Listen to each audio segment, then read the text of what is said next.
बोलणार आहे ते तुम्ही शांतचित्ताने ऐकून घ्यावे अशी माझी नम्र विनंती. करुणा जीवाचे रान दिला सर्वांना समतेचा मान, अशी भीमरावांची शान लिहिले भारताचे संविधान.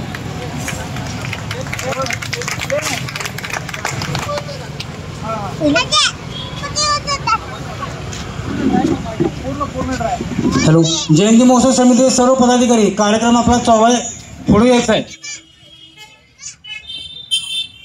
हॅलो, नमस्कार मित्रांनो, मी अक्षय अनिल कळीमणी. मी तुमच्या समोर डॉक्टर बाबासाहेब आंबेडकरांविषयी काही 2 शब्द सांगणार आहे, ते तुम्ही शांततेने ऐकून घ्यावे अशी माझी नम्र विनंती. करुण जीवाचे रान दिला सर्वांना समतेचा मान, अशी भीमरावांची शान लिहिले भारताचे संविधान.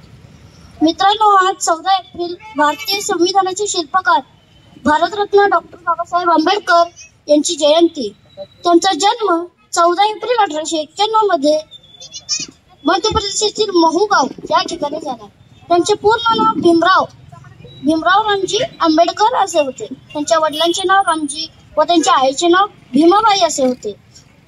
आकाशातील ग्रह तारे जर माझे भविष्य ठरवत असतील तर माझ्या मेंदूचा आणि माझ्या मनगटाचा काय उपयोग, असे प्रखर वक्तव्य करणारे डॉक्टर बाबासाहेब आंबेडकर अतिशय अभ्यासू व्यक्तिमत्व होते.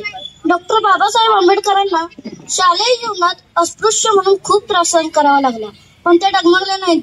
त्यांनी परदेशातून बॅरिस्टर व डॉक्टरेट अशा पदव्या मिळवल्या.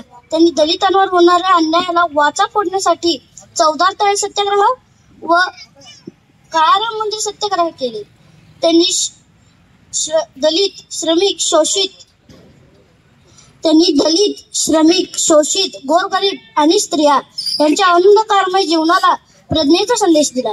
त्यांनी शिक्षण हे समाज प्रबोधनाचे उत्तम साधन आहे हे ओळखून लोकांना शिका, संघटित व्हा आणि संघर्ष करा असा संदेश दिला. त्यांनी शिक्षण हे वाघिणीचे दूध आहे, ते जो कोणी प्राशन करेल तो वाघासारखा गुरगुरल्याशिवाय राहणार नाही असे डॉक्टर बाबासाहेब कायम म्हणत असत.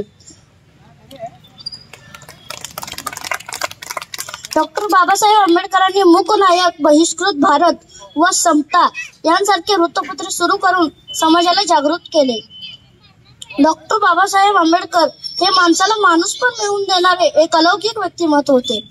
पण अखेर 6 डिसेंबर 1956 रोजी डॉक्टर बाबासाहेब आंबेडकरांचा महापरिनिर्वाण झाला. आणि अशा या महामानवास माझे कोटी कोटी प्रणाम. जय हिंद, जय भारत, जय भीम. धन्यवाद.